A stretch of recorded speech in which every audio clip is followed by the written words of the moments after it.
C'est une délégation conduite par le directeur général de l'environnement et du climat qui s'est rendue à la mairie de Grand Popo. Objectif, informer le maire des actions du gouvernement dans sa commune. Le ministre nous a déployés pour présenter tout ce que nous allons faire en termes de renforcement côtier et qui se fait déjà sur le terrain avec toutes les études qui sont en cours. Le gouvernement du Bénin a mobilisé auprès de la Banque mondiale un financement de près de 63 millions de dollars pour le renforcement de la côte.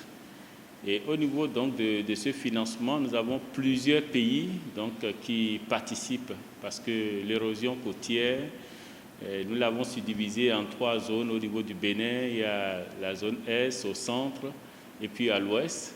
Et au niveau de l'ouest, il a été jugé bon de le faire avec tous les autres pays, donc d'avoir un projet sous-régional qui permet donc de prendre en compte toute la problématique donc, de l'érosion côtière. Nous sommes ici dans un milieu très, très dynamique. Les problématiques de risques côtiers, c'est des problèmes qui dépassent les frontières nationales. Et c'est dans ce contexte que le Bénin s'est associé aux autres pays pour démarrer l'initiative du projet WACA, qui est en fait un projet d'investissement et de résilience. Nous avons les investissements physiques régionaux, c'est entre le Togo et le Bénin. La deuxième phase donc, de l'étude a démarré.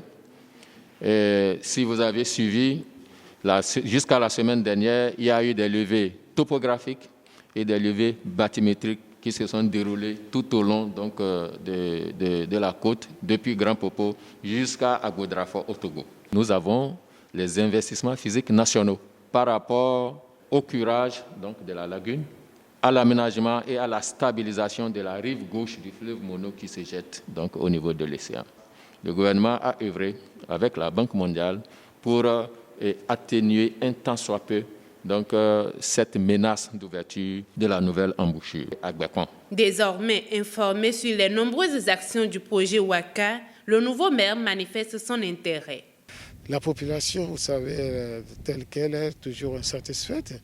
Mais lorsque nous voyons des travaux, nous voyons des actes qui sont posés et qui viennent renforcer tout ce qui pourrait créer de la déconfiture et qui sont de l'ordre de menace pour la population, je crois qu'il faut pouvoir féliciter.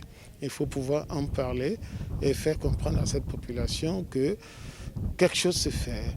Et nous, déjà au niveau du conseil communal, nous prenons l'engagement, avec tout ce que nous sommes en train de voir, de participer, de jouer notre partition afin que tout ceci soit effectif. Reconnaissant, le chef d'arrondissement central témoigne sa gratitude.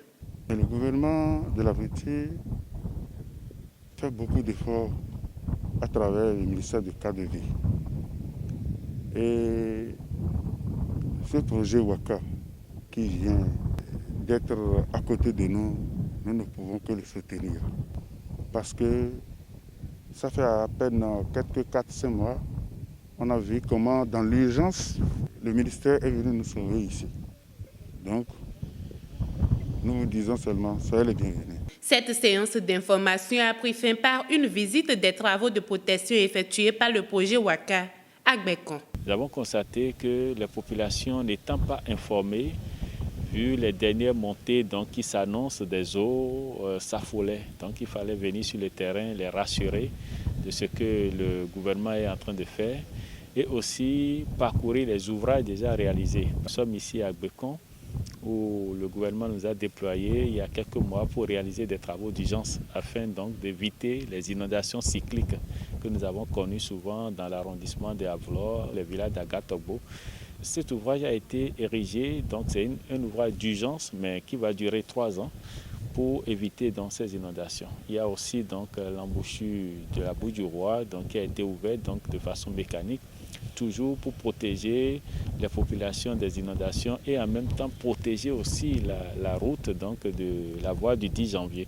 Outre cela, dans ces investissements au niveau de la protection qui est physique, il y a eu des investissements sociaux qui ont été faits. 32 coopératives ont été sélectionnées pour pratiquement 268 millions de francs CFA que nous avons investis pour la première génération des activités génératrices de revenus. Nous sommes en train d'aborder la deuxième phase. Relayer l'information à leurs administrés, c'est ce à quoi s'attend désormais le ministère de leur part.